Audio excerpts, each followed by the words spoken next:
బ్రహ్మాసనస్థితా పంచ బ్రహ్మాసనస్థితా. మీలో first time Lalitha సహస్రనామాలు నేర్చుకుంటున్న వాళ్ళకి బ్రహ్మ అన్న మాట హా కింద మా ఒత్తు ఉంటుంది. అక్కడ పదంలో మీకు పలకడం మాత్రం మా కింద హా ఒత్తులా పలకాలి. బ్రహ్మ అనాలి. అందరూ చూసుకోండి. సుమేరు మధ్య శృంగస్థ శ్రీమన్నగర నాయికా. సుమేరు మధ్య శృంగస్థ శ్రీమన్నగర నాయికా. సుమేరు మధ్య శృంగస్థ శ్రీమన్నగర నాయికా. సుమేరు మధ్య శృంగస్థ శ్రీమన్నగర నాయికా. చింతామణి గృహాంతస్థ పంచ బ్రహ్మాసనస్థిత. చింతామణి గృహాంతస్థ పంచ బ్రహ్మాసనస్థిత.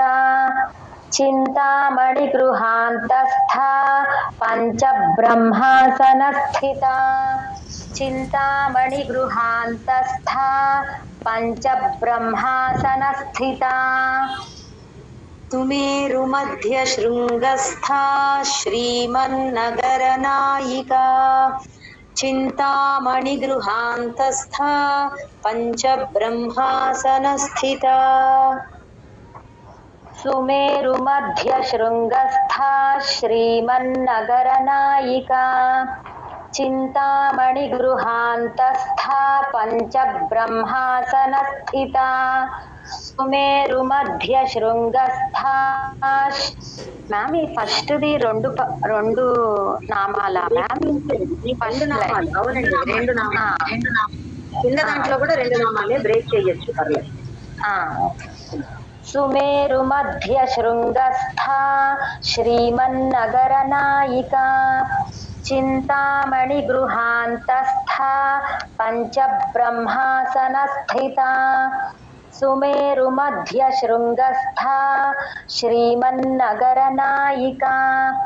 చింతామణి గృహాంతస్థ పంచ బ్రహ్మాసనస్థిత. సుమేరు మధ్య శృంగస్థ శ్రీమన్నగర నాయికా. చింతామణి గృహాంతస్థ పంచ బ్రహ్మాసనస్థిత. సుమేరు మధ్య శృంగస్థ శ్రీమన్నగర నాయికా. చింతామణి గృహాంతస్థ పంచ బ్రహ్మాసనస్థిత. సుమేరు మధ్య శృంగస్థ శ్రీమన్నగర నాయికా. చింతామణి గృహాంతస్థ పంచ బ్రహ్మాసనస్థిత. సుమేరు మధ్య శృంగస్థ శ్రీమన్నగర నాయికా. చింతామణి గృహాంతస్థ పంచ బ్రహ్మాసనస్థిత. జై గురుదత్. మహాపద్మాటవీ సంస్థా. మహాపద్మాటవీ సంస్థా. మహాపద్మాటవీ సంస్థా. మహాపద్మాటవీ సంస్థా. కదంబవనవాసిని. కదంబవనవాసిని.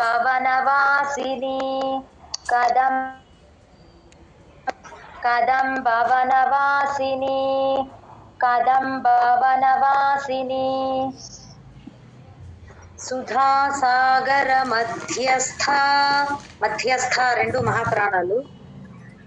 సుధాసాగర మధ్యస్థ. సుధాసాగర మధ్యస్థ. సుధాసాగర మధ్యస్థ.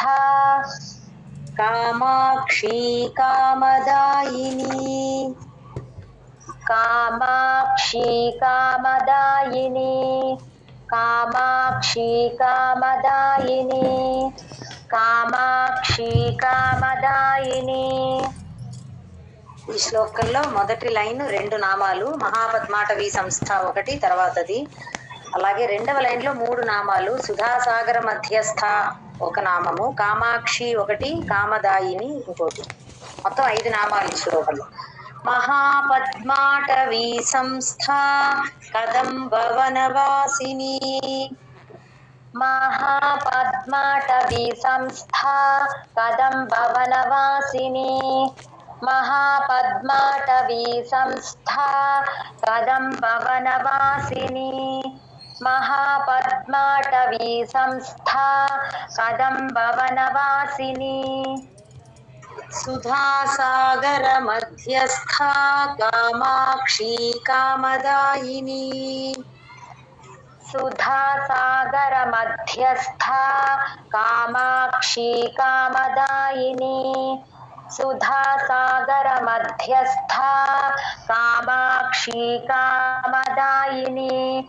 సుధాసాగర మధ్యస్థా కామాక్షి కామదాయిని.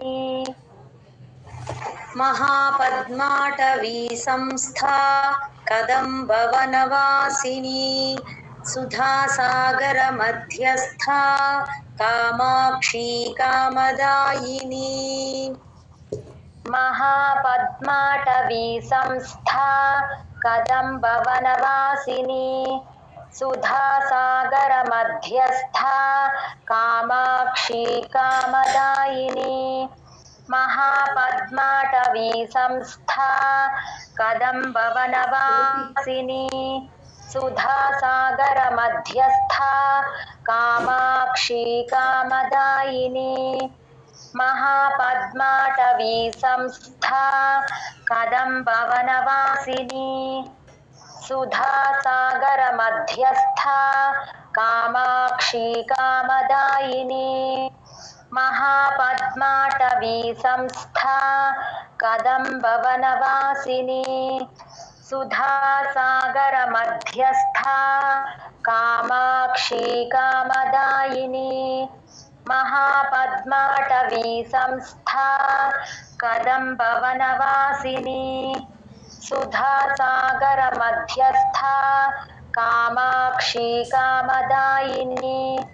మహాపద్మాటవీ సంస్థా కదంబవనవాసిని. సుధాసాగర మధ్యస్థా కామాక్షి కామదాయిని. మహాపద్మాటవీ సంస్థా కదంబవనవాసిని. సుధాసాగర మధ్యస్థా కామాక్షి కామదాయిని. జై గురుదత్త.